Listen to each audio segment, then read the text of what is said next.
I told all my friends at school that I met this really amazing girl, yeah? But she had this really golden complexion and dimples and an amazing smile. I thought, wow, never seen or met anybody like this. Yeah? Wow. We've seen some marriages that lasted just about 60 days. Do you understand? And here you are, you've been married to the same woman for 60 years. The two of you have worked together to make it work, and that is commendable. In your opinion, what would you say has been the main secret to the success of your marriage, so to speak? I'm glad to welcome you on this episode of Total Man Diaries podcast. In an age where people do not see, their commitment to the marriage contract as a priority, where men are hailed, for having the main chick, the side chick, and the missus at the same time. And women change, their husbands or their partners like they're changing underwear. Today, we've got a special guest who has been with the same woman for over 60 years and has been married to her for almost 60 years. Ladies and gentlemen, please welcome with me on Total Man Diaries podcast, Mr. Stannet Mattos. So we'll just kind of dive into the conversation today. For those who do not really know you, can you please give us a background or a brief introduction of yourself? Tell us who you are and your background, please. Well, my name is Stannet Mattos. I've lived in England for 70 years or 71 years. Wow. I came here when I was 9, and last June I was 80. Wow. You are 80. You don't look a day older than 60, I tell you. You know what? When I grow up, I will really like to be like you. Fantastic. So please go ahead. What's your talking about your background? Tell us a bit more about your parents. Well, I was born in Jamaica. Yeah, my mother and father, they only had me, but my father had other children. So I was a baby of the flock. Okay, so you were the last born. Yeah, as far as I know. Okay. So how many older siblings did you have? I had 2 sisters and 2 brothers. Okay. That was older than me. All right. One of my brother actually lived with us. Okay. So he was more or less my role model because he took me everywhere that he went. He had a bicycle and he bought me a tricycle. I didn't have much of a relationship with my dad. All right.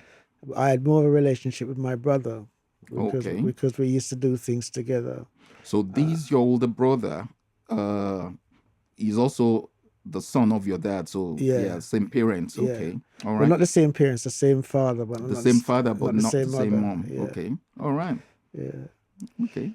Yeah. So my dad was a bit of a womanizer. Oh. So my mom had some friends that actually came to England, and when they came, they left their 2 children with us. Okay. So then for about 6 months, and then they sent for their children. Their children came over. Okay. And then they kept on encouraging her to come over. Yeah. So she decided she couldn't handle this womanizing anymore. So she decided that she's going to come to England. Okay. So she brought me with her. Oh, I see. So I came to England when I was 9+. When your mom brought you to the United Kingdom when you were just about 9 years old, or maybe 9 years plus, I take it that this must have been around 1955 or something. All right. Yes, so 55. She came, she brought you. She didn't bring your older siblings, did she? No, because I was the only one that she had. The other siblings wasn't hers. Oh, I father's, see. Yeah. Okay, so they were your dad's children. Yeah. Okay, yeah. I see. All right. Now, so she only brought you. Your dad didn't come with you. Okay, why didn't? I know that you said was a womanizer, but is there any other reason why he didn't come? Yeah, because he was he used to be secretary of the largest success club, they used to call it, in Jamaica. Success Club, what's that? It's like a a social club. Oh, I see. Yeah, so they drinking and so forth. And also he was the main contractor in Jamaica at the time was a man called Mr. Hart, a Jewish man, Okay. who actually became my godfather. Oh, I see. And he was like his CEO of the company. Oh, Yeah. So he ran all the building contracts and stuff. So that's why I didn't really have a great relationship with him, because I hardly saw him. I see. Wow. Yeah. So, but after you got to the United Kingdom, did you get to see him again? Did you get to go to Jamaica? No, I never saw it, because when I left Jamaica, he actually took a picture with me. All right. And I've still got that picture at home. That's the last time I actually saw him. I was 9+, and at 13 we got a telegram to say that he had died. Wow. But my brother had come to England. Yeah. Your brother, the one that The one that 13 I was years older than you. yeah, the one that I Okay. was close to. Yeah. Okay. He came to England, and he met this lady on the ship coming up, and they had a relationship, and she got pregnant, and they got married when he came up. Okay. But he was the one who was always sort of monitoring the things that I was doing, Okay. because obviously yeah, he was my elder brother, and he was like a father to me, because Wow. obviously I grew up with him taking me different places. Mhm. Yeah. Mhm. Yeah, so I mean, even when we got married, we actually got married at his house. Oh, I see. Yeah. So, your elder brother, did he come to the UK before you, or was No, it after after. you? He came after. Okay. Yeah. Oh, fantastic. When you got to the UK, you said that you were brought to the United Kingdom by your mom, and your older brother, your elder brother, was more like your mentor at that, mainly. But apart from him, did you have any other male mentor? Male mentors in your life? As I said, when I started to go to secondary school, I remember that for the first year, I played cricket in the junior school for that 1 year. But then when I went to secondary school, I went to the teacher and I said, "Can I play cricket for the school?" And the teacher said, "Sorry, we've got our allocation Okay. of the boys that we want to play for the school." So I thought, fine. And then one evening I was just leaving school, and my wife's brother is who I actually grew up with. He he was playing for the sixth form team, and they said, "Stannet, come and bowl," because he obviously knew about my ability. "Come and bowl to us." So I went over. And How old were you at this time? I was 11. Okay. Yeah, and because I was very quick, and I started bowling to them. And the teacher that told me that they had their quota, obviously a bit of racism, black, so he was shocked, that he came over and asked me to report to the training, so they could pick me in the team. Wow. Yeah. So my the I started playing cricket for the school, Okay. but then my cousin who had come up from Jamaica, well, two cousins had come from Jamaica, and another guy that was around about their age. Right? In the end, two of them went into the Army and the Air Force, but they were very good cricketers. Okay. And also there was another guy from Barbados. He was really, really talented. Okay. But he didn't play cricket for the West Indies because he was a Seventh-day Adventist, Okay. and he wouldn't play cricket on a Saturday. On Saturdays. Okay, Yeah. I see. Yeah, so we started playing cricket over in Brockwell Park. So you had all these men, you know what I mean, there were men, and my friend from school called Dennis, Okay. he and I was the only two youngsters in the group. Okay. Yeah, so we had all these men, and we were playing cricket with all these men. Yeah, I see. so our ability increased, and they're very motivational. Yeah? And so, I mean, whether they were role models or, I mean, they just maybe in the game. Yeah, yeah. And I mean, I remember you had this Indian guy who used to bowl what. I mean, I'm left-handed, so he used to bowl what would be leg break going away from the right-hander, would be an off break coming into me. So that's why I've got problems with my knees today, because we had no pads or anything, Okay. and we used to buy these what they call them, cork balls. So the shops used to paint the get the cork Okay. and cover it and paint over it. So once the painting wore off, then it becomes cork. So you just have to replace it. Okay. And I used to get hit on the knees a lot. Ooh. And, Wow. he used to say, "What are you, man or a mouse? Get up." Oh, that's interesting. Yes. Wow. So I mean, I mean, I progressed from there till I actually played for London. Then I played for England cricket. You played for England. Yeah, England Cricket. schoolboys. Yeah. Wow. Yeah. Wow. Yeah. So you played cricket for England. The other time you were telling me about your mom, a time when you were bunking classes and your mom did something. Yeah. And took you somewhere. Can you tell us a bit about that, please? Yeah. When I first came to England, the first day we landed at Heathrow Airport, I looked and I saw all this smoke coming up at all these houses. And I said, Mama, look at the factories. I thought all these houses was factories. Yeah. And in those days, you didn't drive to the airport to pick people up. Your friends or family used to pick you up at Victoria. Okay. So I used to get a coach from the airport into Victoria, and then you got picked up from Victoria and taken to your where you're going. Yeah. And then the next thing I hated was ice cream. Really? Because in Jamaica you had proper ice cream, and then you had like the ice cream men used to come around. I see. And they got me ice cream, and it was revolting.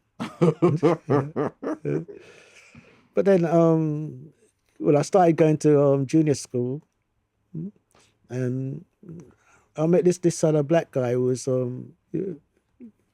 he was okay. I mean, very sporty as well. I mean, we played cricket for the school together. But then I met some other guys who was the wrong friends to have, and they suggested not going to school. Wow. Yeah. So this was before you started getting into sports.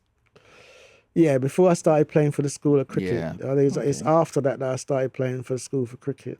Okay. I mean, this was like maybe a few months after I started going to school. Okay. So shortly after you got to the United Kingdom. Okay. Yeah. So anyway, I think the school must have contacted my mom to say that I wasn't going to school. It wasn't a lot. It was maybe about 2 or 3 days. All right. And then somebody suggested to her that she'd take me down to the police station and get him to have a talk with me. So the police sergeant had a talk with me, and then I was really scared of what the outcome could be, because I mean, the choice of them taking me away from my mom and sending me to a Wow. ball stall and stuff like that. Wow. So I said no. So I quickly I can imagine. turned myself around. Wow. But it seems even though the measure could have been seen as a harsh one, but it definitely worked. It had a positive impact on Yeah, you yeah. as a young man. Wow. How did you meet Sister Elaine? Yeah. Growing up in Jamaica, her her cousin, well, two of her cousins stayed with my mom in Kingston Okay. because they're going to the university in Kingston and they lived in the country. So the younger of the two sisters took me up to she was going home for the weekend, so she took me up. So I was about 3 years old. Okay. So apparently I cried all the time I was there. So in the end, she had to take me back home. So I mean, I saw Elaine as a 3-year-old. She was like 2+ or yeah, and I was so. But I didn't know anything about her as such until when she came to England, because her father was married to the his wife had they got 3 children now, but they had 2 siblings at the time. The 2 siblings that stayed with my mum Yeah. when they came to England, but the husband was a bit of a playboy as well, Okay. and he had 2 children with Elaine's mother. I see. So the father sent for Elaine. So she came to England when she was 15, All right. and then my mother took That me. was about 12, 13 years after you first met her Yeah. as a I mean, toddler. I didn't really meet her because I mean I was 3 and she was 2+. Yeah. Yeah. So my mother took me down to meet her on the Saturday. She came the Friday, and the Saturday morning my mom took me down there. And when I saw her, like in this country, you after being here for a while, your complexion actually changes. But she had this really golden complexion, and dimples, and an amazing smile. And it's like I thought, wow, no, never seen or met anybody like this. Wow. So I told all my friends at school that I met this really amazing girl. Yeah. So she used to go to college quite near to where I used to live. Okay. So I walked down to the college and walked home with her, and then when she got near to her door, she thought I was gonna try to kiss her, so she ran. Yes. Then apparently we were living in Brixton then. Okay. So her father and his wife decided to buy a house, well, 2 houses in Balham. Okay. So my mother went to live in one of the houses, and she lived next door. Oh, I So see. so that's how we built up a friendship. Wow. Yeah, and then so we started doing things together. I mean, nothing romantic or anything like that. We just started doing things together, and yeah, I think when she was like about 17, Yeah. she actually she didn't get on with her father, so Oh, I see. she went to stay with her cousins. They had an extra room in where the cousin lived. And at the time I was working at the cinema as a Okay. projectionist. Okay. Yeah. So she used to come to the cinema and watch the movies, and then I used to walk her home. Yeah. So Okay. eventually she got pregnant. Okay. So then I So from nothing romantic then became romantic. Yeah. Well, I hear you. once she moved out, I was living on her own, and she used to come to the cinema. Well, yeah. So then I used to walk her home, and then So at this point, she was about 17, 18 years old? yeah, Or about she was 17?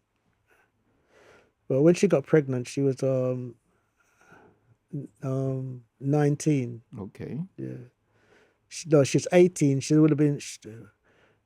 Our son was born in February, and she would have been 19 in the March. Okay. So she's just under 19. Okay. Yeah. So anyway, then I had the anxiety of having to tell my mom that I was actually going to move in with her because Okay. she was expecting a baby. Yeah. So the cold sweat all night to break the news to follow. Yeah. Yeah. So then we started living together, and then the first baby was born, and then the second one. At the time we were young, we didn't realize that we thought that there's a period of time before you could actually get pregnant again.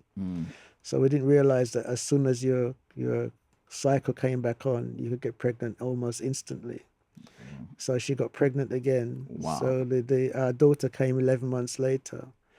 Okay. And so just about 11 months Yeah. gap between the first two kids. Yeah. Okay. And then while she was pregnant with the second one, my mom said that we had a meeting with my mom and my brother because I mean, her dad wasn't very happy, yeah, because her dad always wanted her to marry like a lawyer or a doctor. So even though I was close to the family, he wasn't happy with the fact that yeah. So my my mom and my brother had a meeting, and they said to us that you can't have a second child and not be married. Yeah. So we actually got married in this December, and the second child, our daughter, was born in January. Wow. Yeah. So it was your mom and your brother that actually leaned on you to get married to her. Yeah. Did you feel any pressure No, getting married? we didn't need to feel any pressure. Just we never really thought of it, but we didn't really feel any pressure. So they just felt you need to make this official. Yeah. I see. Oh, fantastic. Oh, and that was so you got married in when we got married December. Yeah, I was 20 and she was 19. Wow. So that was December of 1965, I'll say. Yeah, 65, yeah. Okay. So this year it will be 60 years exactly since in December, you guys have been married. The 4th of December. Wow. Yeah. But you've known her, at least you've been going out like 2 years prior. So that would be 62 years of being in a relationship with her, and then 60 years of marriage. Yeah. You know what? Do you let's just have some let's put the fact, you know, the 60 years in perspective. You understand? I was looking at this and I just did some calculations, you know. We've seen some marriages that lasted just about 60 days. Do you understand? And here you are, you've been married to the same woman for 60 years. And some say, oh, but the way they got together, but it's amazing that in spite of the shaky, I would say the shaky beginnings, you know, the two of you have worked together to make it work, and that is commendable. You understand? So putting it in proper perspective, 60 years actually is 720 months. Wow. 720 months. 3,130 weeks. In terms of days, it is 21,915 days. Over 21,915 days, when some people have not lasted 365 days. And in terms of hours, it is 525,960 hours. In terms of minutes, it's 31,557,600 minutes. Wow. You've been with one woman You deserve an award, I tell you. Wow. Wow. So, talking about this, what has been, in your own opinion, the biggest challenge you would say that you have faced as a couple? Well, I mean, as I would say, is that she was much more mature than what I was coming into the marriage. Yeah, she obviously she was intelligent. She was bright. Yeah, she was financially savvy. Yeah, she had her vision. She had her dream. Yeah. So because she was better at those sort of things, I mean, I just allowed her to get on with it. I mean, I just did what I normally did. I played sports. I partied with the boys and stuff like that. But I mean, she got agitated the fact that on a Sunday morning they used to knock at the door like 9 o'clock to go and play cricket, and at the time we had like 2 young kids, yeah? And she was a Christian then, so she used to swear. Okay. Yeah. So, but I mean, other than that, I mean, I just allowed her to get on with it, and we had the support of my mom. Okay. Because my mom after we my mom used to live down the road from where we could well, she went to America, and she went to Jamaica first, and they took the 2 elder kids with her to Jamaica, so that we could actually get things moving. And then while she was in Jamaica, Elaine got pregnant again. So with the third child. Yeah. Okay. So anyway, she You was. weren't wasting time, were you? But there was a gap between them because 11 months, and then I think it was like about 3.5 years. Okay. Between. So. In your opinion, what would you say has been the main secret to the success of your marriage, so to speak? What has really kept, if there is one thing, what would you say has kept the two of you together? I think the most important thing is that we're friends. We're best friends, and we decided a long time ago that in spite of our abilities or our faults, is that we'd love each other without reason. In spite of your abilities or your faults, Yeah. you decided to love each other without reason. Yeah. That is very important. That is quite profound. Yeah. Wow. Because obviously, if you have a particular reason for loving somebody, if that reason goes away, then you don't love them anymore. Wow. Yeah. So the love is unconditional. I mean, God loves us without reason. Yeah. Yeah. Wow. Amazing. That's. I mean, one of the amazing thing about Elaine and her creativeness is that she told her children once they started working, don't leave home unless you move into your own property. Wow. So I mean, they used to give her money, as part of their housekeeping, but she used to save that money. So when they bought it, but my eldest son was the first one to move out, and he moved into his own house. Wow. Then the second one and the third one, because funny enough, we actually bought a property in Tooting, and then they decided they wanted to take the property off us. So they bought the property off us. Wow.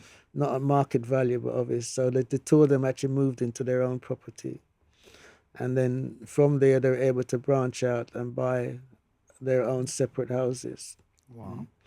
And the 2 youngest one did the same thing. They actually, the elder of the 2 youngest was in IT, so he was making mega bucks. The youngest one, she was doing counseling, but she's working at a children's home at the time, so she wasn't making the same sort of money. But they decided to move in together and buy a house. So they had one live upstairs and one live downstairs. I see. And from that, they were able to branch out and Wow. get their own properties. That's Once the elder of the two met his partner, and they had children. fantastic. You know, this. Wow. So that's her vision and her creativeness. Wow. That's And beautiful. And like her children always say that, especially the youngest one, that she's their role model. Yeah. I get you. I get you. Wow. You know, I was going to ask the question that how do you manage your finances, but I could see now that Sister Elaine is actually the backbone. Yeah, she's the financial manager for the whole family. Yeah. Wow. I know you can't be proud in a relationship. You have to see the person who does it better. You allow them to do it. Yeah. Thank you very much for sharing that. Yeah. Before we start rounding up, you know, I would just like to know what's in your own opinion, what role does romance play in your own marriage? You know, how do you spend time with your wife? How do you spend time together? And what fun things do you guys do together? Well, I mean, as I said, Even at this age. Yeah, I mean, for 26 years, I mean, Elaine went to church. Yeah, I sometimes went along with her. Yeah. But there's not much because I enjoyed partying and she enjoyed going to church. Yeah. So maybe at home we probably just like maybe watch movies and stuff like that. Occasionally we might go out to dinner. Yeah. But once we started going to church together, yeah, we enjoyed doing things within within the church. Family, okay. Yeah, and we have family get-togethers like every other week. Okay. The kids and the grandkids come around. Yeah, you told me about that. Yeah. So, your mom liked to cook for the family, but it seems like Sister Elaine as well as picked up on that. That should I say habit or that? Well, that's always been her hobby to cook. She's a good cook and she loves to cook. So okay, no wonder you're looking this fresh. Yeah. So, how often does she invite the family, the whole family, to come together? Every other week, the children and the grandchildren are around. How many children did you have? Do you have together, and how many grandchildren? We've got 5 children, and we've got 11 grandchildren alive. The eldest one died. Okay. And we got 1 great grand, but they don't all come around all the time because they're all most of the elder ones are grown up now. Okay. Yeah, there's they're in their 60s. The early one is the earliest one is about 36. Yeah, the next one is 32, then 28. Oh, the grandchildren. Yeah. Okay. And then so I think maybe 2 of them that don't come around all the time. Yeah, or 3 of them that don't come around all the time. Okay. We also have 2 foster sons. Oh, I see. Yeah. Wow. But they don't come around. They very rarely come around, because they see us as their parents, and they have 2 girls each, and they see us as their grandparents. Okay. So they might come around like a Boxing Day. Everybody will come around. With your foster children, how old were they when you started fostering them? 10. 10. Yeah. And they're in their 30s now. Yeah. Well, the eldest one is 40. Okay. He was 40 last month just gone. Okay. Yeah. So, and they also, what is their relationship with your children and your grandchildren? They see them as brothers. Fantastic. Yeah. Fantastic. That's great. Yeah. Fantastic. Oh, Wow, amazing. So one of the big things that Sister Elaine does is getting the family together. I think you said on Sundays, isn't Yeah, it? on Sun After service, every other Sunday. every other Sunday. Yeah, Okay, that's wow. That's one tradition that we started in our family about maybe a few years ago as well. That at least every Sunday we know that because of work and every other thing, the kids go to school and things like that, we know that we cannot afford to have a meal together every day. However, on Sundays, it is now our family culture and tradition that everybody sits down at the table and we eat together. And I tell you what, that has been fantastic. It's been really helpful in bringing the family together. And on that table, the conversation that goes down there, only well, it's amazing. it's too big for us to be around a dining table together. So you normally have like the boys are in the front I room tell watching you. football, or the conversation is either about sports or politics. Yeah. Because in my family, myself and my youngest son are Manchester United supporters. Oh. My middle son is Liverpool supporter, and my eldest son is a Tottenham supporter. Okay. Have you got any Arsenal supporter? Our grandson is Arsenal supporter. Yes. Yes. and yeah, so on a Sunday there's a real conflict. I can imagine. The ladies are in the back, in around the dining I table would really eating. love to be a fly on the wall. Es- to es- witness the conversation. especially when two of the teams clash. Yeah. So, That must have been fun. Excellent. All right. And you've mentioned a few times, about Sister Elaine's habit of going to church and things like that. Now I know that you at this now you are also a church person. You understand? Thank God for that. So, what role has faith played in your marriage or in the success of your marriage? And then tell us a bit more about your faith journey.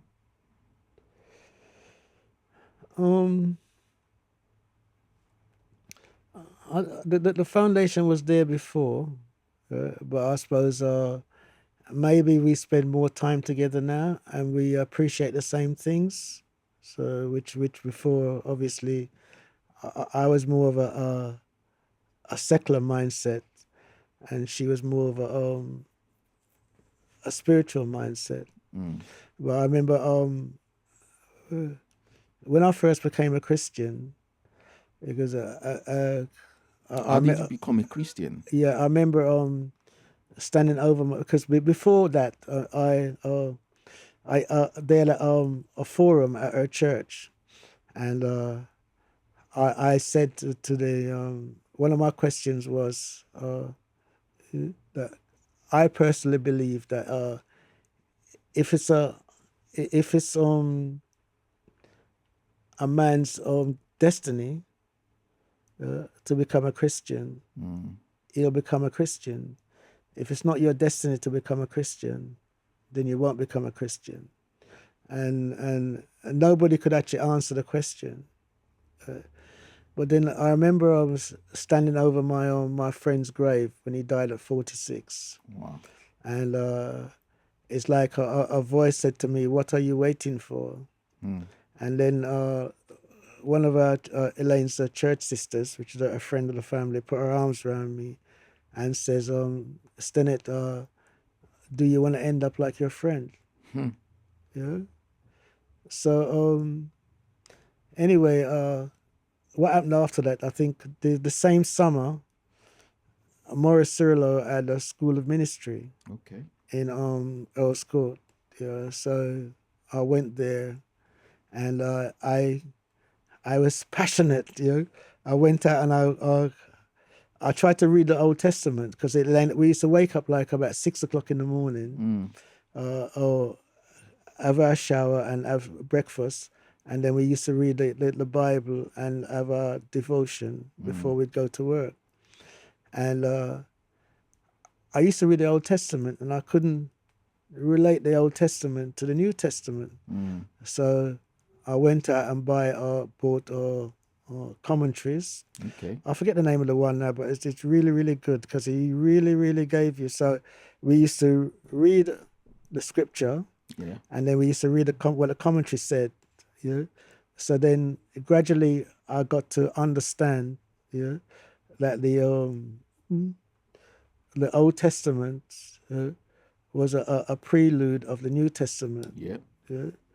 So I started to understand it more and more and more. So we built up that rapport because we learned together. Because even though Elaine was a Christian for 26 years, right, the church that she was going, they didn't have that foreknowledge. I see. So we learned together by reading the commentary and reading the scripture and praying and asking the Holy Spirit to give us the guidance. Right? Yeah. So I mean, I suppose as it says, those that pray together and read the Bible together will always stay together. Yeah. How long ago was this? Was it 26 years or something? Or No, this was 91. I think. 1991, I okay. think I That's became about- a Christian. That's about 29 years ago. No. 91 or 93, something like that. Okay. Okay. Yeah, that's about 34 years ago. Yeah. That's about 34 years ago. Wow. Amazing. Amazing. Fantastic. Thank you so much for sharing that. You understand? And yeah, I know that your faith definitely, you're quite active in church now. Sister Elaine is also active. Yeah. She's she teaches Sunday school and the children's school and things like that. Wow. We don't do as much as what we used to do because Okay. obviously, I mean, we more or less focus on Cedars Club and When you say Cedars Club, what is the Cedars Club? the For Cedars the Club sake is of our the audience. over 60s in the church. Okay. Yeah. And I'm in the outreach. Okay. But I mean, I've gone from being a cell group coordinator. I've gone from being in the counseling team. I've gone from being part of Word in Motion. Word in Motion. What is Word in Motion? It's the performing arts of the team of the church. Performing arts. So they dance, they do dramas and things like that. Yeah, Wow. Amazing. Amazing. Yeah. I know that you still keep fit. What do you guys do together to stay fit? Well, at the moment we have a exercise class at church on a Tuesday. But then I go to the gym before I go to the exercise class. Okay. So on a Tuesday. And we do activities on a Monday and a Wednesday. So it's from 11 o'clock or 10:45 till 3 o'clock. Wow. So we do 3 activities. I see. And it's all 10:45 to 3 o'clock. Yeah. That's over 4 hours. Yeah, so we do that twice a week. Twice a week. Yeah, and on a Wednesday it's 11 o'clock. On a Monday it's 10:45. Wow. Yeah, so we do movement to music. Wow. And then we have poetry. Wow. And then we have a thing called it's called poi, which is you have like a sock. Okay. And then you have like sand in the sock. Okay. Right? And you twirl it in a figure eight with both hands, so you cross your body. Oh, I see. Yeah. So it's all about coordination and Yeah. So you do things that take care of the body, then the mind in terms of poetry. Yeah. And of course, when you come to church, you are dealing with the spiritual part. Yeah. So you are all well-rounded, so to speak. On a Wednesday we do Pilates. Pilates. What is that? Pilates breathing and movement to breathing. Okay. It's like Tai Chi, but it's a stretching, and movement. So Really? it's teaching you how to breathe properly Wow. and how to stretch, keep your body moving. Wow. Then the second bit is art, and then the third bit is called Qigong, which is you're warming up your body so that Okay. your body becomes warmer than your brain. Wow. So you're punching your stomach and I see. and your kidneys and your liver. Wow. Amazing. So that's and then the Tuesday at church is mainly just stretching. Wow. Yeah. Wow. We're keeping active, and she needs to keep active so her brain Yeah. don't. Wow. And she's on medication for the Oh, I really, yeah. You guys are doing a lot of things. I think you are even much more active than myself, and I thought I was active.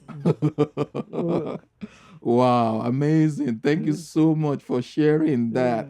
And I believe, yeah. Many of us need to up our game. I tell you, we need to up our game and take it to the next level. Plus we do. I mean, before we did this, we used to do a lot of walking. So we still walk. Yeah. So even in addition to all of these activities, other days you still take time to walk. We still walk. Yeah. Wow, amazing, amazing. Thank you so much for sharing that. Now, finally, we will be rounding up very shortly. However, I don't want you to leave. I don't want us to finish these or end these podcasts without you saying something to our to folks of younger generation. I know that there are a lot of couples out there who are struggling. You understand? As we said, some people just married for 60 days and they are looking for way out. Some 6 months. You understand? Even some 6 years, 10 years. From my experience, I realize that even when you've done 10 years together, you are just about starting. There will still be a lot you get to know, or to know about your spouse or your partner. So as an elder statesman, you've been there, bought the t-shirt. Been there, done that, bought the t-shirt. Definitely you've learned a lot of things in the past 6 decades. Please, what advice have you got for younger generation, the younger generation of married couples, especially those who are having one challenge or the other in their marriage, or for someone out there who is looking to just pack it up and walk out? That is your camera. Look into that camera and please speak to them. First of all, I'd say don't rush into marriage. You need to build a relationship with the person. Get to know the person. Allow the person to become your best friend. Marriage is a challenge. You got a man and a woman coming together, not knowing each other. It's a challenge. Right? So unless you have a framework or a foundation that you're going to live by, right, it's not going to be successful. So you need to tell each other what do you want, and what do you expect out of this marriage, and always allow the person who is stronger in certain situation to take control of that situation. I know men are very proud, right, and they want to take control of everything, but you can't take control of everything. The Bible tells us that the woman is your helpmate. So allow her to take control of the things that she's better than you are at,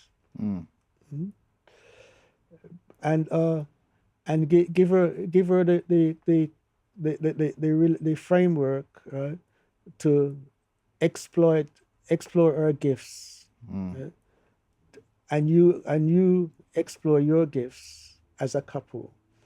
do things together, even before you have children. And when you have children, it's going to be different again because the children are going to take up spaces that you both had before you had children. So then you have to readjust again. So the success is going to come by the foundation that you have, the framework that you've built for yourself. Being best friends and not being over expectant of each other,